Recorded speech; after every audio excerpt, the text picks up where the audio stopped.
इस वीडियो में आपको क्लास 10th मैथ्स के इंपॉर्टेंट क्वेश्चन देखने को मिलेंगे। यदि आपको और भी सब्जेक्ट की वीडियो देखनी है तो मेरे YouTube channel MS education TV के ऊपर जाके देख सकते हैं। फर्स्ट क्वेश्चन ऊपर हिंदी में दिया गया है, नीचे इंग्लिश में। The list number that is divisible by all the numbers from 1 to 10 both inclusive is, यानी कि वह न्यूनतम संख्या जो 1 से लेकर 10 तक दोनों मिलाकर सभी संख्याओं से विभाजित हो वह है। यानी कि आपको जो है यहाँ पे क्या निकालना है, एलसीएम निकालना है 1 से लेकर 10 तक का। यानी कि ये जो नंबर है इन सभी का क्या निकालना है आपको, एलसीएम। और यहाँ पे इसने एक बात और बोली है कि 1 और 10 को इंक्लूसिव, यानी कि इन दोनों को भी मिलाना है, तो इनका एलसीएम निकालना है आपको। तो देखिए 10 इनका एलसीएम क्यों नहीं हो सकता, क्योंकि 10 जो है 3 से डिवाइड नहीं होता, तो 10 कैंसिल हो गया। 100 भी आपका जो है 3 से डिवाइड नहीं होता, क्योंकि इसकी डिजिट का सम 1 है। 504 5 से डिवाइड नहीं होता, तो ये भी कैंसिल। तो इसका जो राइट आंसर बचेगा आपका डी ऑप्शन, यानी कि 1 से लेकर 10 तक जो नंबर है इनका एलसीएम आएगा 2520। एलसीएम निकालना लगभग सभी स्टूडेंट्स को आता होगा, इस तरीके से निकाल सकते हैं। अदरवाइज ऑप्शन की सहायता से जो आप इसको कर सकते हैं। Question 2, let P be the prime number the sum of its factor, यानी कि मान लीजिए कि पी एक अभाज्य संख्या है तो इसके गुणनखंडों का योग क्या होगा। तो पी के फैक्टर क्या होंगे, एक तो जो देखिए कोई भी जो नंबर होता है वो 1 से तो डिवाइड होता ही है, और एक खुद से डिवाइड होता है, तो इसके दो फैक्टर बन गए 1 और पी। तो इसके फैक्टर का जोड़ क्या आएगा, p + 1। ये इसका क्या रहेगा, राइट आंसर। तो क्वेश्चन नंबर 2 का राइट आंसर रहेगा अपना D option. Question 3, if 1 0 of a quadratic polynomial is 2, यानी कि इसका जो एक 0 2 दे रखा, k की वैल्यू निकालनी है। यानी कि यदि द्विघात बहुपद x² + 3x + k का एक शून्यांक 2 है तो k का मान बताइए। तो जहाँ पे भी आपको जो x दिख रहा है वहाँ पर ओनली जो है यहाँ पे 2 रख लीजिए, और जब इसका अगर ये इसका एक 0 है तो इसका मतलब यहाँ पे जब x की वैल्यू रखेंगे तो ये क्या आएगा, 0 के इक्वल, क्योंकि एक तरीके से क्या है रिमाइंडर है। तो यहाँ पे देखिए x² यानी कि 2 का स्क्वायर + 3 × x यानी कि 2 + k, और ये क्या आ जाएगा 0। 2 का स्क्वायर आपको पता होगा 4 होता है, 3 और 2 की मल्टीप्लाई 6 प्लस में k = 0। 4 और 6 क्या हो गए, प्लस का 10, प्लस का 10 आगे जाएगा तो किसका हो जाएगा, माइनस का 10। तो यहाँ पे जो k की वैल्यू आएगी -10 आएगी। क्वेश्चन 3 का राइट आंसर रहेगा आपका बी ऑप्शन। नेक्स्ट है क्वेश्चन 4, यदि अल्फा और beta are roots of quadratic equation, यानी ये क्वाड्रेटिक इक्वेशन इसके रूट दे रखे हैं ये, और अल्फा + बीटा का जो सम है वो अल्फा बीटा की मल्टीप्लाई के बराबर है, तो k की वैल्यू बतानी है। तो आपको अल्फा और बीटा का पता होना चाहिए क्या होते हैं, रूट होते हैं इसके। तो अल्फा + बीटा का जो सम होता है वो बराबर होता है अल्फा + बीटा = -b/a। अब जब आप इसको कंपेयर करेंगे तो यहाँ से जो a की वैल्यू है ये क्या है, x² का कोफिशिएंट k। दूसरा अगर बात करें यहाँ पे b क्या है, x का कोफिशिएंट -2, c होता है कांस्टेंट अपने पास 3k। तो ये वैल्यू आ जाएंगी, a की वैल्यू k, b की वैल्यू -2, c की वैल्यू 3k। अब -b/a, तो b की वैल्यू -2 डिवाइड में a यानी कि k, तो ये तो आएगा 2/k अल्फा + बीटा। अगला अल्फा बीटा की मल्टीप्लाई यानी कि c/a, c क्या है कांस्टेंट टर्म क्या है 3k, और डिवाइड में a यानी कि k। तो देखिए अल्फा + बीटा की वैल्यू तो है 2/k, और अल्फा और बीटा की मल्टीप्लाई है 3/k, और ऊपर इस क्वेश्चन में दे रखा है कि अल्फा + बीटा का जो सम है अल्फा और बीटा का, ये अल्फा और बीटा की मल्टीप्लाई के बराबर है। बस आपको क्या करना है, 2/k को इक्वल रखना है किसके, 3k/k के। तो मैं यहाँ पे दोबारा रख लेता हूँ, यानी कि 2/k = 3k/k। अब k से k कैंसिल हो गया, जब क्रॉस मल्टीप्लाई करेंगे तो k आगे चला जाएगा, और जो 3 है वो 2 के नीचे आ जाएगा। तो यहाँ से जो k की वैल्यू कितनी आएगी, 2/3। तो क्वेश्चन जो 4 है इसका राइट आंसर हो जाएगा आपका ए ऑप्शन, 2/3। ऊपर हिंदी में दे रखा है, नीचे इंग्लिश में है। क्वेश्चन 5 देखिए यहाँ पे, देखिए यहाँ पे थोड़ी सी मिस्टेक दे रखी है, l³ प्लस में m³ माइनस में 8n³ दे रखा है। तो ये जो मिस्टेक है इसको मैं यहाँ पे एक बार ठीक करके आपको बता देता हूँ क्या आएगा, यानी कि m की जगह पे n आएगा और n की जगह पे क्या आएगा, m। ये छोटी सी मिस्टेक है जो आपको ठीक करनी पड़ेगी, या फिर इनको चेंज करना पड़ेगा, इनको आगे पीछे करके। तो इससे अच्छा क्या है, यहाँ पे जो m³ है इसकी जगह तो आप n³ मान लीजिए, n³ और जो n है वहाँ पे m। ये आपको एक छोटी चीज़ चेंजमेंट जो है करनी पड़ेगी सोल्व करने के लिए, यानी कि आपको प्रूव करना है यानी कि सोल्व करना है, वैल्यू निकालनी है l³ + n³ और -8m³ की वैल्यू क्या होगी हमें निकालनी है। l m n तीनों क्या है, p में है, l m n तीनों p में है। तो p की क्या खासियत होती है, जो बीच वाला नंबर होता है वो बाकी दोनों जो बाहर वाले नंबर हैं उनका क्या कर देंगे, आधा, यानी बीच वाला नंबर जो बाहर वाले दोनों नंबर के ऐड का क्या है, आधा। 2 को अगर इधर लेके आएंगे तो ये 2m हो जाएगा, यानी कि इसको लिख सकते हैं हम 2m is equal to L plus N. ये आपको याद रखना है, 2m is equal to L plus N. अब यहाँ पे मैं देखिए वापस अगर बैक कर लेता हूँ, सभी नंबरों को यहीं पे सोल्व कर लेते हैं। तो यहाँ पे अपने पास 2m यानी कि 2m is equal to L plus N. अब इसका क्या करना, आपको दोनों साइड जो है क्यूब ले लेंगे यहाँ पे। अब लेफ्ट साइड में क्यूब लेंगे तो ये आएगा 8m cube is equal to a plus B का क्यूब, a क्यूब यानी कि l का क्यूब, प्लस b क्यूब यानी कि n का क्यूब, प्लस में 3ab यानी कि ln into a plus B यानी कि l प्लस n। आप सोल्व कर लीजिए। देखिए l प्लस n की वैल्यू आपको पता होगी क्या है, अभी मैंने लिखा भी था। l प्लस n की जो वैल्यू है ये क्या होगी, 2m के इक्वल, यानी कि जो l प्लस n की वैल्यू है 2m के इक्वल है। तो यहाँ पे रख लीजिए 8m cube is equal to L cube plus N cube plus 3ln और मल्टीप्लाई में 2m। अब हमें m क्यूब देखिए माइनस का चाहिए, तो m क्यूब को जो है l क्यूब की साइड में ले जाएंगे, तो इसको सोल्व कर लेंगे। ठीक है, यानी कि इसको जब दोबारा सोल्व करेंगे, मैं लिख देता हूँ पहले इधर कहीं आपको याद न रहे। तो यहाँ पे देखिए फिर से मैं क्वेश्चन लिख देता हूँ, क्या बच गया, 8m cube is equal to L cube plus m cube plus 3ln into 2m। ठीक है, ये है। अब हमें सभी साइड एल क्यूब एक साइड चाहिए, तो एल क्यूब तो पहले से आगे है, तो उसको एल क्यूब को तो उधर रख लीजिए, एन क्यूब भी आगे है, वो भी आगे रख लीजिए। 8m क्यूब इधर प्लस का आगे जाएगा तो किसका हो जाएगा, माइनस का। और ये जो मल्टीप्लाई करेंगे 6lmn आएगा उधर प्लस का, इधर आके माइनस का हो जाएगा 6lmn, यानी कि L cube plus N cube minus 8m cube बराबर आएगा 6 माइनस 6lmn। तो क्वेश्चन नंबर जो 5 है, क्वेश्चन नंबर 5 है, इसका राइट आंसर क्या हो जाएगा आपका, बी ऑप्शन। क्वेश्चन 6, डिस्टेंस बतानी है -1 और 7 की एक्स एक्सिस से। वैसे डिस्टेंस फॉर्मूला आपको पता होगा, x2 माइनस x1 का square plus y2 minus y1 का स्क्वायर और इसका स्क्वायर रूट। लेकिन यहाँ पे एक एक्स एक्सिस दे रखा है, तो एक्स एक्सिस का मतलब क्या होता है कि x की वैल्यू तो क्या होगी कुछ भी, लेकिन y की वैल्यू 0। अब यहाँ पे x की वैल्यू नहीं दे रखी, तो इस फॉर्मूला का यूज नहीं कर सकते हम। तो पहले यहाँ पे देखिए एक्स एक्सिस में बना लेता हूँ इस प्रकार से, x की वैल्यू -1 है तो ये लेफ्ट में आएगा, और y की वैल्यू जब आप ऊपर चलेंगे तो ऊपर कहीं ना कहीं क्या आएगा आपका 7, ऊपर क्या आएगा 7। तो इसको जब इस तरीके से मिलाएंगे तो ये वो पॉइंट है जहाँ पे x की वैल्यू -1 है और y क्या आपका 7। इसकी एक्स एक्सिस से डिस्टेंस निकालनी, यानी कि नीचे वाली एक्सिस से इनके बीच की डिस्टेंस कितनी है, 7। आपको दिख भी रही होगी ये डिस्टेंस कितनी है, 7। तो क्वेश्चन 6 का राइट आंसर क्या हो जाएगा, बी ऑप्शन, यानी कि 7। नेक्स्ट है क्वेश्चन 7। यहाँ पे ए बी सी और ट्रायंगल डी ई एफ के सिमिलर है, यानी कि ट्रायंगल, मैं थोड़ा बड़े ट्रायंगल बना लेता हूँ। Triangle A B C similar है किसके, डी ई एफ के सिमिलर है। ए बी डी के बराबर, यानी ए साइड डी के बराबर है। बी सी 8 सेंटीमीटर है, तो बी सी 8 है, ई एफ पूछी है।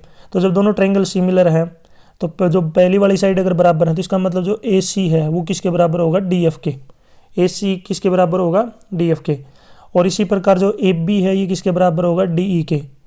और बी सी जो साइड है ये किसके बराबर होगी, ई एफ के। तो बी सी इसने पूछी है, सॉरी बी सी इसने दे रखी है, ई एफ पूछी है, तो इसका मतलब जो बी सी है वो ई एफ के क्या है, बराबर। तो ये भी कितनी आ जाएगी आपकी 8 सेंटीमीटर। ये जो आपकी साइड है ये भी 8 सेंटीमीटर आएगी। क्वेश्चन नंबर 8 का राइट आंसर है बी ऑप्शन।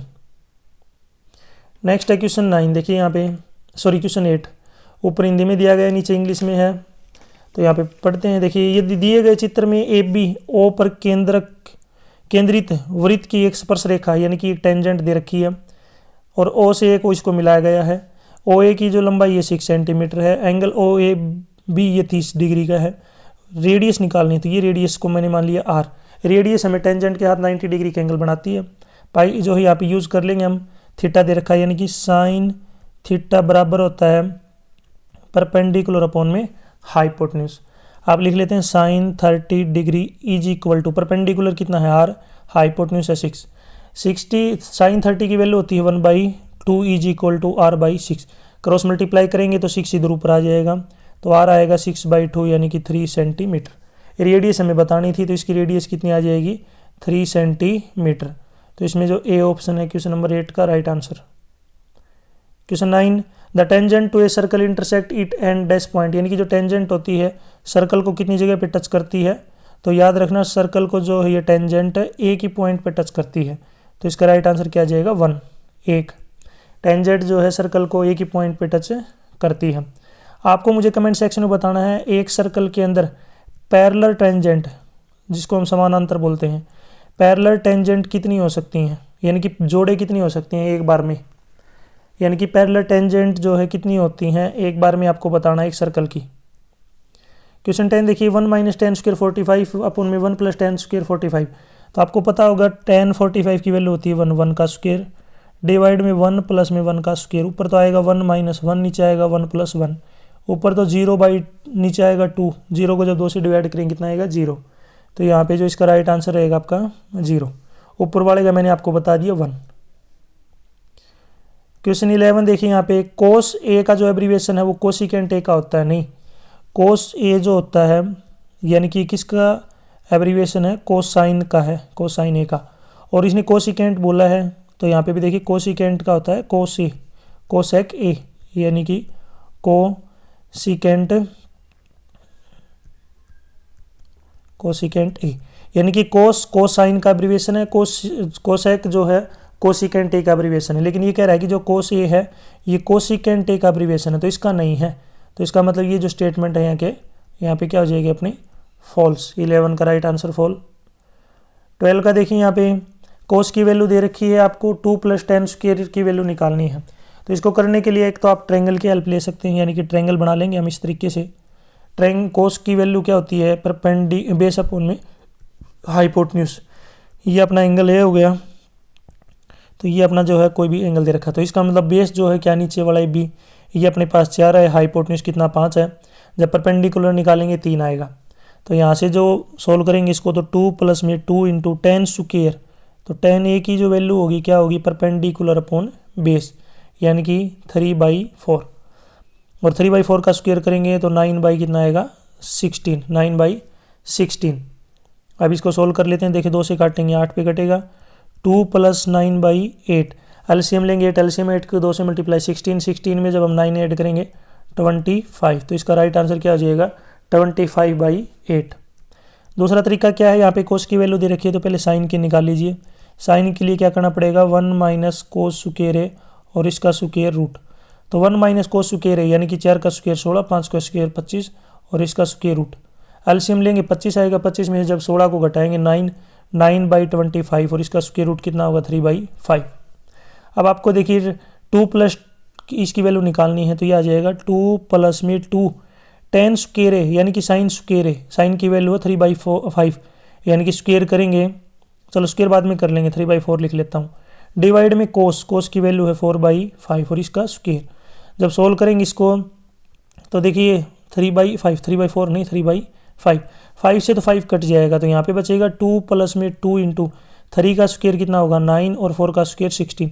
अब ये सोल्व करेंगे 2 से काटेंगे तो 8 पे कटेगा, एलसीएम लेंगे सेम वही, जब इनको सोल्व करेंगे सेम आ जाएगा अपना 25/8।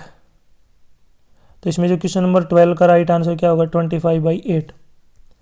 Question 13, if the perimeter of semi circular protractor, protractor का मतलब क्या होता है डी, यानी कि सेमी सर्कल है ये वाला, इसकी जो पेरीमीटर दे रखा है वो कितना है 72। आपको इसका डायमीटर निकालना है। पेरीमीटर क्या होता है, जैसे कोई इधर से चल के गया वापस घूम के वापस इधर आ गया, तो इसने जो डिस्टेंस की है ये पेरीमीटर है। तो इसका मतलब क्या होगा, इसकी जो सरकमफ्रेंस है वो एक तो उसका आधा करेंगे, पेरीमीटर जो होगा उसकी सरकमफ्रेंस का आधा, सरकमफ्रेंस है 2πr, उसका क्या करेंगे आधा, प्लस में देखिए ये भी एक पेरीमीटर का ही पार्ट है जिसको डायमीटर बोलते हैं, ये क्या हो जाएगा 2r। अब 2 से 2 कैंसिल हो गया। अब सोल्व कर लेते हैं, दोनों में से पाई r क्या गया कॉमन, अंदर क्या बचेगा पाई प्लस में 2, और ये पेरीमीटर अपने पास दे रखा है 72, पेरीमीटर अपने पास ऊपर दे रखा है पहले से ही, पेरीमीटर कितना है 72। अब सोल्व कर लेते हैं, देखिए r की वैल्यू हमें निकालनी है तो r का r रहेगा, पाई की वैल्यू 22/7 प्लस में 2 = 72। एलसीएम लेंगे कितना आएगा 7, 7 को 2 से मल्टीप्लाई 14, 14 में जब 22 ऐड करेंगे तो कितना आएगा 36, 36/7, यानी कि r मल्टीप्लाई में 36/7, r मल्टीप्लाई में 36/7 = 72। तो r की वैल्यू आ गई 72 मल्टीप्लाई में 7/36, 36 से काटेंगे 2 पे 14 सेंटीमीटर, ये तो r आ गई। बाकी इसने हमसे क्या पूछा है, डायमीटर पूछा है ये पूरा। तो डायमीटर क्या होता है, रेडियस का डबल होता है, तो 2r कर देंगे इसको। 2 मल्टीप्लाई में 14 28 सेंटीमीटर। तो इसकी जो डायमीटर आएगी कितनी आएगी, 28 सेंटीमीटर। क्वेश्चन 13 का राइट आंसर हो गया 28 सेंटीमीटर। क्वेश्चन 14 देखिए यहाँ पे, इसमें जो है एक सर्कल दे रखा है अपने पास और उसमें कोई एक एंगल दिया हुआ है, मान लिया ये एंगल है, ये एंगल की वैल्यू है थीटा। आपको जो ये एरिया दिख रहा है, सेक्टर बोलते हैं जिसको, त्रिज्या खंड, इसका एरिया निकालना है। तो इसका एरिया का फॉर्मूला आता है थीटा डिवाइड में 360 मल्टीप्लाई में पाई आर स्क्वायर। ये अपना राइट आंसर होगा। कई बार ये ऑप्शन में नहीं मिलता, उसकी जगह ये भी मिल जाता है थीटा डिवाइड में 720 मल्टीप्लाई में 2 पाई आर स्क्वायर, ये भी मिल जाता है कई बार। अब आप सोचेंगे ये तो मिल ही नहीं रहा, ये आपको काट के जो है सोल्व करना पड़ेगा। 2 से काटेंगे 360 पे कटेगा। कई बार ये भी मिल जाता है, याद रख लेना, पहले बता दिया मैंने, कहीं कंफ्यूज हो जाओ। तो इसमें आपको जो है क्वेश्चन नंबर 14 का जो राइट आंसर होगा अपना ये रहेगा बी ऑप्शन, यानी कि थीटा अपॉन 360 मल्टीप्लाई में पाई आर स्क्वायर।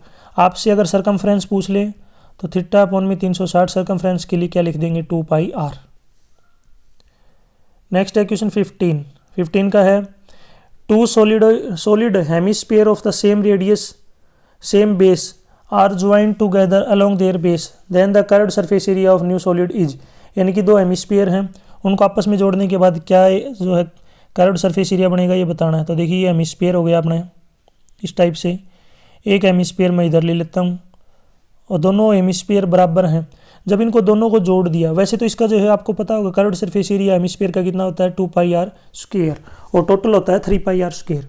यानी कि अगर इसने क्या पूछा हमसे, कर्व्ड सरफेस एरिया पूछा है, तो इसका हो गया 2 पाई आर स्क्वायर, इसका भी हो गया 2 पाई आर स्क्वायर। जब दोनों को जोड़ेंगे तो 4 पाई आर स्क्वायर। अगर ये अपने पास टोटल सरफेस एरिया भी दिया होता ना, 3 पाई आर स्क्वायर प्लस में 3 पाई आर स्क्वायर, तो ये 6 पाई आर स्क्वायर नहीं होता। क्यों नहीं होता, क्योंकि जब ये जुड़ेंगे ना बीच में से तो ये दोनों हिस्से गायब हो जाएंगे, तो भी अपना क्या आता, 4 पाई आर स्क्वायर ही आता, याद रख लेना। तो क्वेश्चन नंबर 15 का जो है राइट आंसर क्या रहेगा यहाँ पे अपना A option, 4 pi R square. Question 16 का यहाँ पे देखिए दे रखा है, यहाँ पे अपने पास जो एक टेबल दे रखी है, the sum of lower limit of median class and modal class का जो है यहाँ पे सम निकालना है, उनके मीडियन का और यहाँ पे मॉडल क्लास का। तो देखिए सबसे पहले आपको क्युमुलेटिव फ्रीक्वेंसी निकालनी है। पहले वाले की तो कितनी हो जाएगी 10, दूसरे वाले की यहाँ पे कितनी हो जाएगी 25, दोनों जोड़ते जाना, आगे वाले नंबर को इस प्रकार जोड़ते जो जाना है। उसके बाद 25 के बाद 37, उसके बाद 57 और लास्ट में 66 आ गया। अब जो n की वैल्यू है ये है अपने पास 66, तो n/2 की वैल्यू कितनी हो जाएगी 33 जो है उससे बड़ा नंबर है 37, यानी कि 37 जो है 33 से क्या है बड़ा। तो इसकी जो मीडियन क्लास आएगी ये कितनी आ जाएगी 10 to 15 क्या हो जाएगी यहाँ पे इसकी मीडियन क्लास। तो मीडियन क्लास भी जो लोअर लिमिट है ये कितनी है अपने पास 10 प्लस। अब मॉडल क्लास और निकालनी है, तो मॉडल क्लास क्या होगा यहाँ पे कि जिसकी मैक्सिमम फ्रीक्वेंसी है वो मॉडल क्लास होती है। तो मैक्सिमम फ्रीक्वेंसी यहाँ पे किसकी है अपने पास 20 दे रखी है, जो कि 15 और 20 जो मॉडल है क्लास इंटरवल है इसकी है, मैक्सिमम 20 इसकी फ्रीक्वेंसी है। तो मॉडल क्लास कितनी होगी 15 to 20। तो इसकी जो लोअर लिमिट है ये कितनी है 15, दोनों को जोड़ देंगे कितना आ जाएगा 25। तो क्वेश्चन नंबर 16 का राइट आंसर हो जाएगा 25, यानी कि बी ऑप्शन। क्वेश्चन 17 यहाँ पे फॉर्मूला बताना है कौन सा सही है। तो फॉर्मूला आपको वैसे याद करना पड़ेगा। फॉर्मूला जो होता है मोड बराबर होता है 3 मीडियन माइनस 2 मीन, यानी कि median mode is equal to 3 median minus में 2 मीन। बी ऑप्शन राइट है। क्वेश्चन 18 यहाँ पे आपको बताना है इनमें से कौन सी प्रोबेबिलिटी नहीं हो सकती। तो आपको याद रखना जो प्रोबेबिलिटी होती है, प्रायिकता होती है, वो 0 से तो बड़ी होती है 1 से छोटी, और परसेंटेज में जो होती है 0% से तो बड़ी होती है और 100% से छोटी होती है, याद रखना। तो इनमें से कौन सी नहीं हो सकती, क्योंकि 1/3 तो हो सकता है क्योंकि 1 से छोटा है, 0.1 ये 1 से छोटा है, 3% हो सकता है 100 से छोटा है। ये नहीं हो सकता, क्यों नहीं हो सकता कि जब इसको सोल्व करेंगे 17 को 16 से डिवाइड करेंगे 1.06 आएगा, और 1.06 आपको पता होगा 1 से बड़ा है, 1 से बड़ी प्रोबेबिलिटी यहाँ पे हो नहीं सकती। तो क्वेश्चन नंबर 18 का राइट आंसर हो जाएगा डी ऑप्शन। क्वेश्चन 19 ऊपर हिंदी में दिया गया है, देखिए नीचे इंग्लिश में दे रखा है, इंग्लिश में पढ़ लेते हैं यहाँ पे। तो इसमें देखिए 19 का 11 और 17 का जो एलसीएम है ये 1 होगा, बिल्कुल सही है, क्योंकि इनका जो कोई भी कॉमन फैक्टर नहीं है 1 के अलावा, तो ये स्टेटमेंट ट्रू है। रीजन दे रखा है कि पी और आर जो है प्राइम नंबर है, तो प्राइम नंबर का जो एचसीएफ होता है ये भी क्या ट्रू है, और ये ऊपर वाले की जो है करेक्ट एक्सप्लेनेशन भी है। तो इसमें जो राइट आंसर होगा मैं आपको ऊपर दिखा देता हूँ। जब दोनों स्टेटमेंट सही हो और रीजन करेक्ट एक्सप्लेनेशन हो तो इसमें ए ऑप्शन राइट हो जाएगा, यानी कि रीजन और कारण, असर्शन और रीजन दोनों सही है और रीजन जो है करेक्ट एक्सप्लेनेशन है। तो क्वेश्चन नंबर 19 का जो राइट आंसर होगा ए। 20 का देखिए, यहाँ पे 20 का दे रखा है, असर्शन दिया गया है कि जो वैल्यू होगी y की 6 दे रखी है, तो इनकी डिस्टेंस इनके बीच में 10 आएगी। तो y की वैल्यू इसने 10 दे रखी है, तो यहाँ पे जो y आपको दिखना है इसकी जगह 6 ले लीजिए, क्योंकि y की वैल्यू कितनी 6। डिस्टेंस फॉर्मूला यूज़ करेंगे x2 माइनस x1 का square plus y2 minus y1 का स्क्वायर, उसका स्क्वायर रूट। तो x2 माइनस x1 यानी कि 10 माइनस में 2 का square plus y2 minus y1 यानी कि 6 माइनस 3, एक माइनस पहले से ही है तो प्लस हो जाएगा, और इसका स्क्वायर रूट। 10 और 2 को जब माइनस करेंगे तो 8 का स्क्वायर 64, प्लस में 6 और 3 9, 9 का स्क्वायर 81, 64 और 81 को ऐड करेंगे तो 145, और 145 का स्क्वायर रूट, ये पूरा निकलता नहीं है। ये डिस्टेंस आएगी, लेकिन इसने डिस्टेंस दे रखी है 10, तो इसका मतलब जो पहली स्टेटमेंट अपनी फॉल्स हो गई ऑटोमेटिकली। दूसरी यहाँ पे इसने फॉर्मूला दे रखा है कि डिस्टेंस निकालने का जो फॉर्मूला होता है ये होता है x2 minus x2 minus x1 का square plus y2 minus y1 का स्क्वायर, इसका स्क्वायर रूट। तो सेकंड जो स्टेटमेंट है ये अपनी ट्रू है, पहली फॉल्स दूसरी ट्रू, तो इसका मतलब जो राइट आंसर क्या हो जाएगा यहाँ पे अपना सी ऑप्शन। तो इसमें जो कौन सा राइट होगा अपना डी ऑप्शन, यानी कि असर्शन तो फॉल्स है बट रीजन क्या है ट्रू। तो यहाँ पे जो राइट आंसर क्या होगा आपका डी ऑप्शन। यहाँ तक वीडियो अपनी कंप्लीट हो चुकी है। वीडियो अच्छी लगी तो उसको लाइक करें, अपने दोस्तों के साथ जरूर शेयर करें। और भी वीडियो देखनी है तो मेरे YouTube channel MS education TV के ऊपर जाके देख सकते हैं। Thanks for watching.